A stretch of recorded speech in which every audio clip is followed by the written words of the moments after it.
to another edition of the Sewing Guru, and in this particular video I'm going to show you how to create and construct the front fly zipper in a pair of ladies jeans.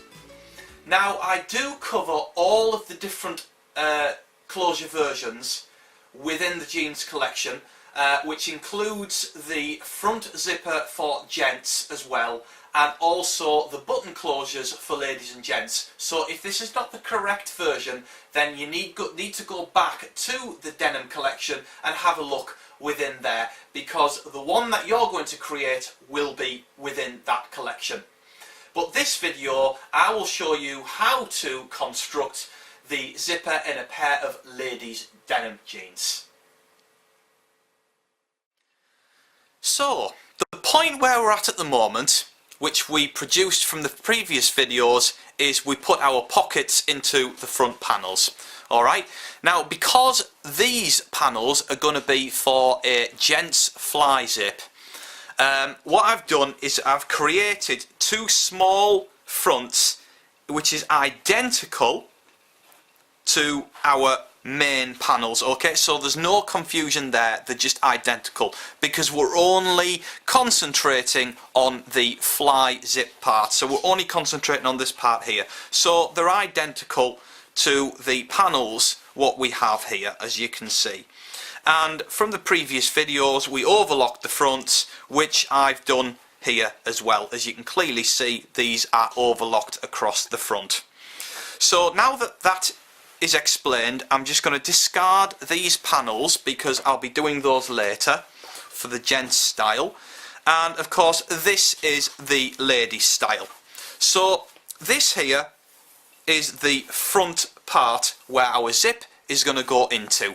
Alright, now with ladies it is left over right. You've got your left panel here and the closure is over our right panel. Okay, so basically how we will build that up, I've got myself here a zip.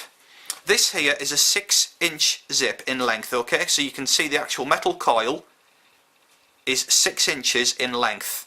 Alright, now the zip always is slightly longer because of course you've got the tail ends of the fabric which basically become longer than the coil itself. Alright, but this is a 6-inch zip. Alright, which will sit in there. And of course we have our two facing parts. Alright, now this part here sits here just in between the zip. So if I put the zip like so, and then here we have the facing which goes on the other side, and that sits over the top of there, creating our finished zipper. Okay, so that is basically how this works. So the first thing what we're going to do is I'm going to show you how I got these two panels here. Alright, so I'll just discard these for now. Now because we're working with a 6-inch zip, these pieces here need to obviously be longer than 6 inches. Alright, now I always add on a bit longer than the actual fabric part of the zip. Alright, now I've actually added on another 1.5 centimeters, okay, which is actually just less than an inch. And it's going to be, this of course is doubled, so it measures, when it's doubled, 6 centimeters in width, and so does this other small single part. This measures,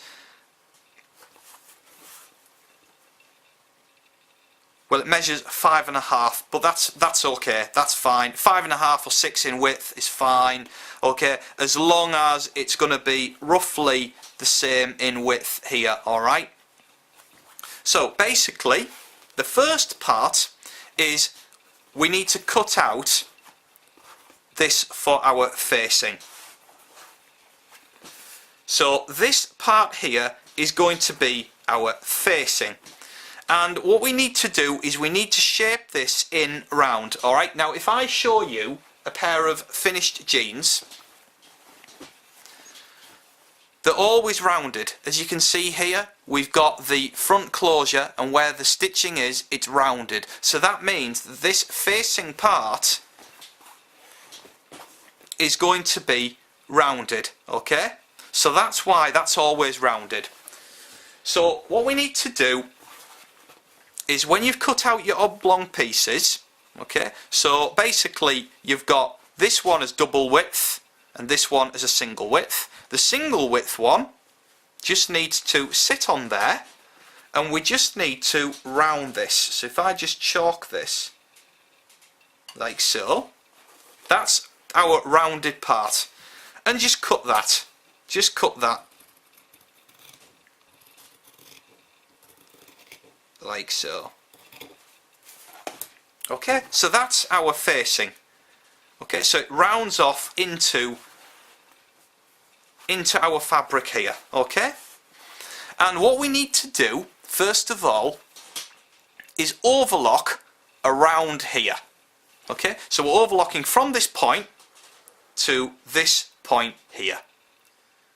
Right, so I've overlocked around this edge here, but I've kept the top and this side as a raw edge. Just press that like so. And this small facing piece we're going to be attaching to our left panel. Okay, so that is going to actually sit in when it's finished like so. Alright, so this is our left panel. So what we need to do to attach that is right sides together. Simply put that on there and stitch 1 centimetre in from here. So I'll just put a pin here and another pin here. Okay, and what we're doing is we're stitching from here down to this point here. Okay, so I've attached my facing panel onto the front panel here, okay? And when you've done that, you just need to turn this over and you need to position your other panel right next to this panel, just on top, okay? So you can see clearly where the stitch line is and where it finishes here for this facing panel here. Alright, so you should be able to see the stitching clearly on this side, and what you need to do is just make a small notch. Now I've done that already, okay? Now it's a notch which is the same width or as a seam, okay? And you just need to just put that notch in there, alright, just as I've done. So just snip your notch, but only on this panel, okay? Not on this one where your facing is, just on this panel here. Okay, and you need to just position them slightly further back on themselves, because what we're going to do is create here at the bottom what's called a flat felled seam. Now if I show you with some jeans here, yeah, you've got your double row of stitching, but it's also inside as well, okay? So basically the raw edges are sort of interlocked in themselves. So basically a flat felled seam is like that, and then it's stitched together, okay? So you've got your raw edges inside, alright? So that's what we're going to produce now. So basically when you've got them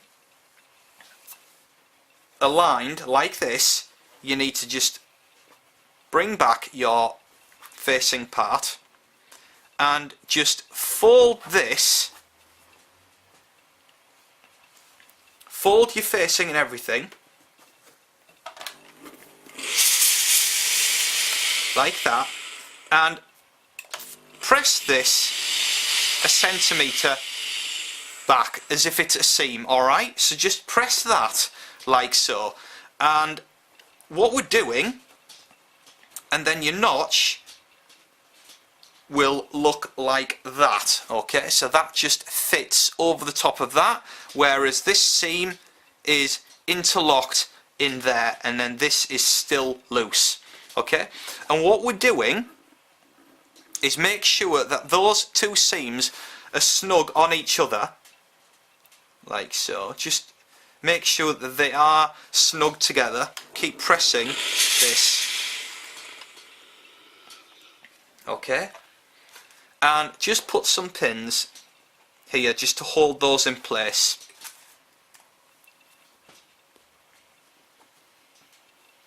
Bring this out of the way.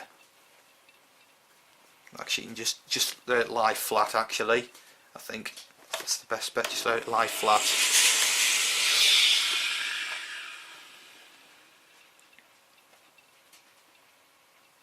Okay. And what we're doing is we're stitching along here. Okay. So you're stitching only the part, only one row of stitching, which is a centimetre in. Okay, don't stitch on the edge, because what happens when you've stitched this, you'll turn this over and then you're going to stitch on the edge, okay, creating your flat felled seam. So you're only creating a stitch to stitch this down where our pins are, okay, and obviously you're going to see the top stitching on this side, so it's going to look really nice and neat. So we're stitching from here, from the notch round to this point here.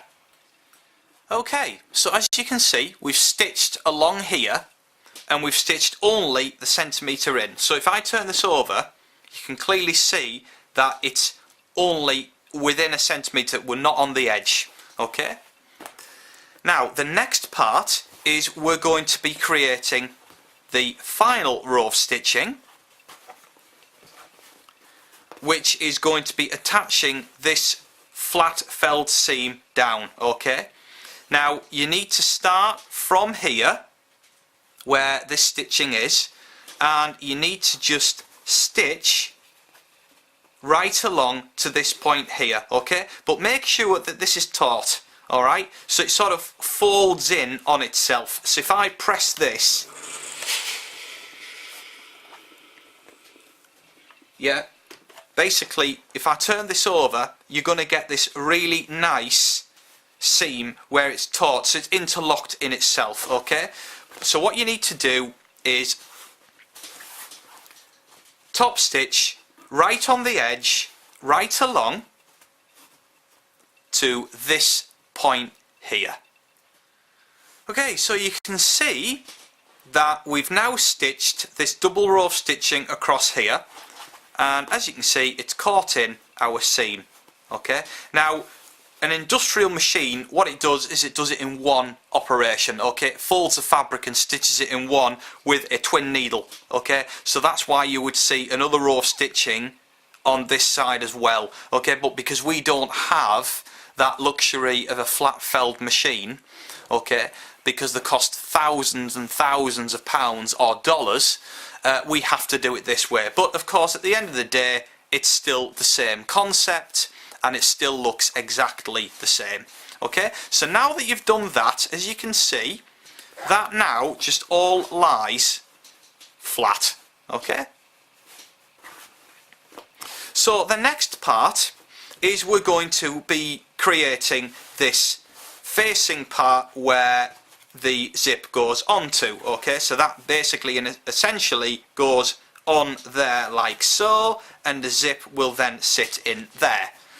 So what we need to do is you need to get the correct side, so it needs to be folded like this. Alright, and that sits there. So this is the point we need to close up. So basically just turn that so you can see the wrong side and simply stitch from here to this point here.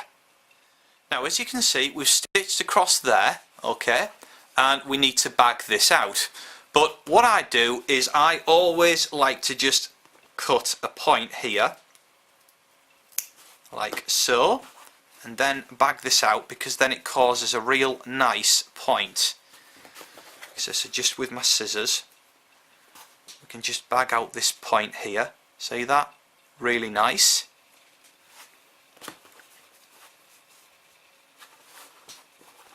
Yeah, and just press this, just give this a press down.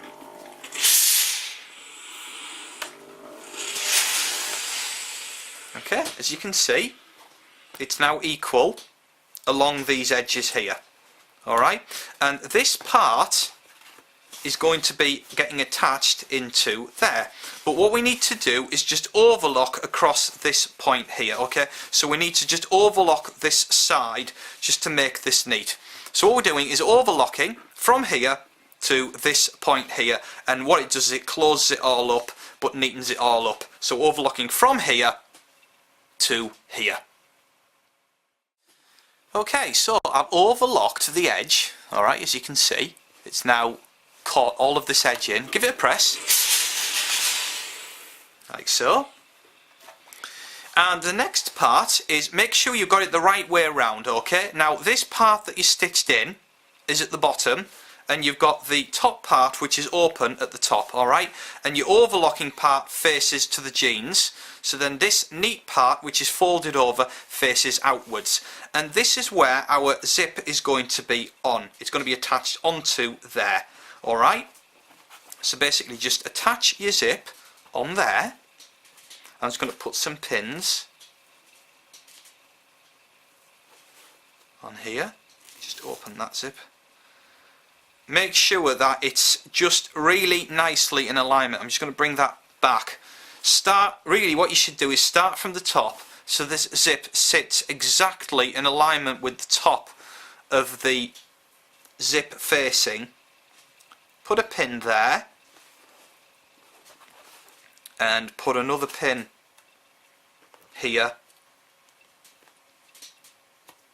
Okay, and what we're going to do is attach this zip, and you need to put a zip foot on here for this.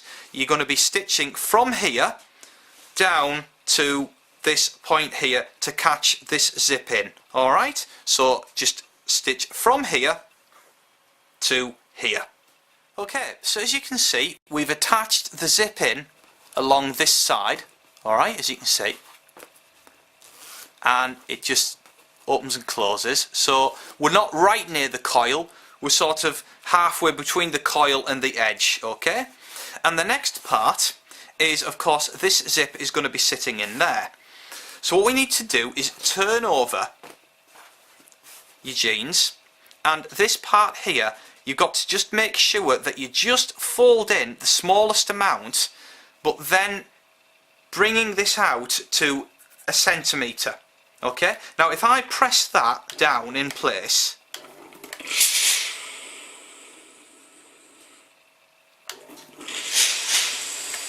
like so, as you can see, so it's tapered, so it's a lot thinner on this side than it is on this side. And if I turn this over, the reason why is because when it's thinner on this side, you have this like lip which goes in, which is what you want, because if you didn't have that, you would actually see the zip poking out. What would happen is you would see the zip poking out, but because it's in and it's underneath, yeah, that is now going to sit perfectly. Okay, so what you need to do is just attach your zip in place. Make sure that that is all aligned. Make sure it's at the top, like so, and put some pins to attach your zip in place. Put some pin there and a pin here, like so. Open the zip and another pin here,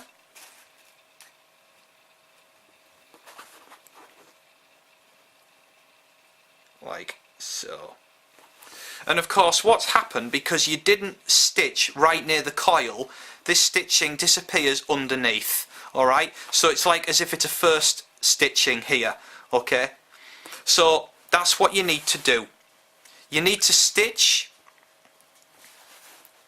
You can actually bring this over.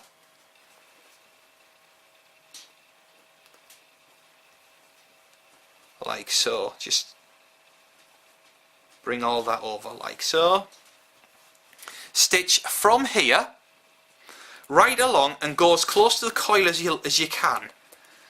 Very important that you go right near the coil because it just makes it really neat. So we're stitching from here all the way along to the top. So what you do is start off down here with the foot, go along, make sure that to about halfway, make sure the needle is in the fabric, lift up your foot, slide the slider past your needle down to the end, bring the foot back down again, and then you can carry on stitching to this point right here. Okay, so we've attached this in place, and the next part is we need to just carry on a bit of top stitching across this front part here. Okay, so what you need to do is top stitch from here all the way along to this point here. Okay, so it's as if this stitching is going to carry on. Alright, I mean, if you want to, you can try and do a double row of stitching, but to be honest with you, then it's going to be a little tricky when you attach the zip to this facing part here. Okay, so if you want to, you can do your double row, or you can just do a single row if you're not as confident. Alright, so basically stitching from here, get as far in as you can from here to this point here to basically look as if this stitching is going to carry on. Okay, now I'm going to try and do a double row and we'll see what happens. Okay, but if I show you, these jeans here have been manufactured in the industry and they've only got one row of stitching on the edge, as you can see here. Okay, but if you're going to be quite clever with it, you can actually achieve a double row of stitching, and that would look really good. Okay, so I'm going to try the double row and see what happens, but you're basically stitching from here to here with both rows of stitching. Okay, so as you can see, I have gone for a double row and it carries on all the way along. Okay, so if I open that up, you can see that the zip still needs to be attached. So that is going to be the next part. Okay, make sure that everything's lying flat. You can give this another press if you like. Press all this down flat. And what we're doing is we're stitching this part of the zip to this part of the facing.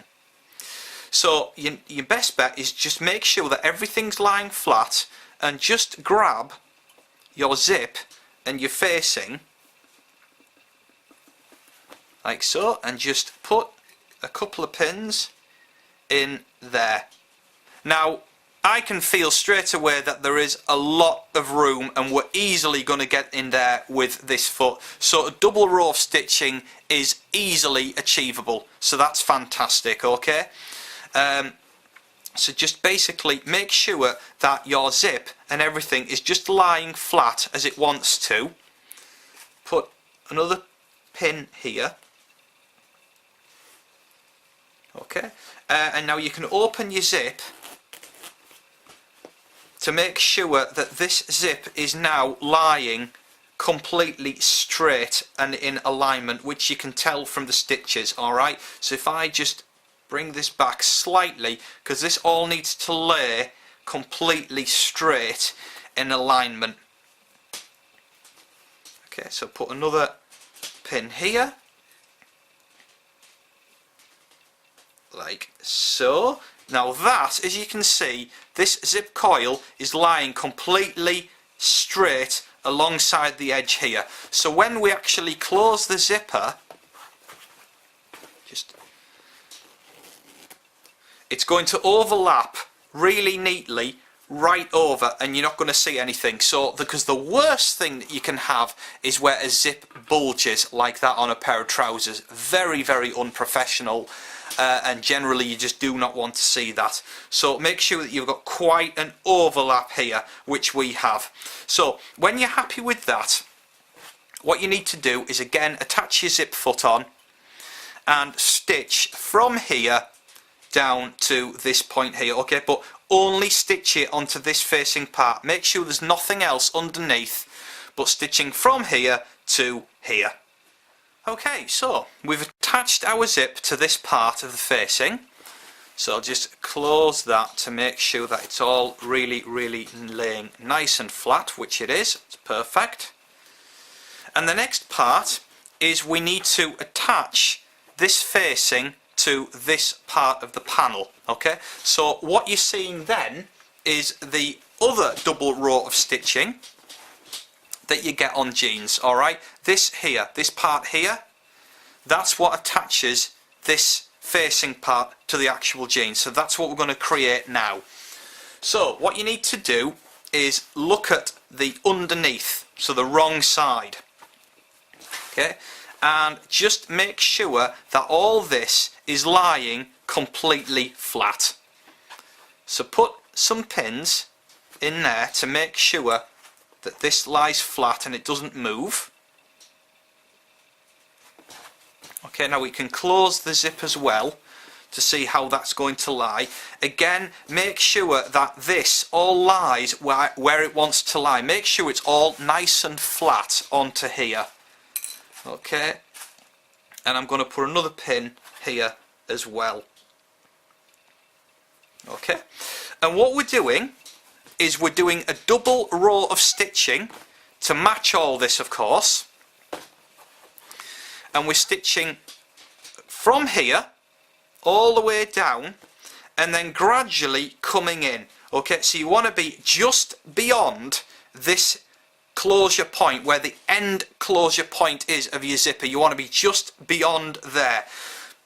So you want a first row of stitching just at the edge of it going around, so the inside stitching, so to speak, and then the outside stitching is going to be just beyond that, again round here. So you need to be from here round to here. Okay, so I've done my double row of stitching round there. Okay, and of course it's just attached this whole facing in place. So the next two little bits, what we need to do is we're just going to secure this around here. Okay, we're going to make the stitching carry on so it looks really professional, and we're also going to attach the facing to our bag here so that it just keeps it all in place, alright, and it's not flapping around. So the first thing is you just need to make sure that everything is lying totally flat. Okay, so what you need to do is close your zip and just put a pin through here, alright, and make sure everything is lying flat like so for this. Okay, and what you're doing is you're top stitching across here, and also this stitching as well, okay, to right the way to here, going through all your layers, through all layers. Okay, and what that does is it closes everything up, and it also neatens it off here as well. And when you've done that, what you need to do is just stitch this part of the facing down. As you can see, you can just get a little bit of facing here and just stitch, back tack a few times, stitch that onto here. Okay, and what that does is it just keeps everything nice and neat and flat. Okay, so top stitch here and top stitch here. Okay, so I've top stitched across here just to neaten all this up and finish it all off, and also we've top stitched through here, okay, so that it just basically stops all of this from moving around. Okay, so it just stops it all, and that's it. That is how you create and construct a lady's front fly closure with a zip.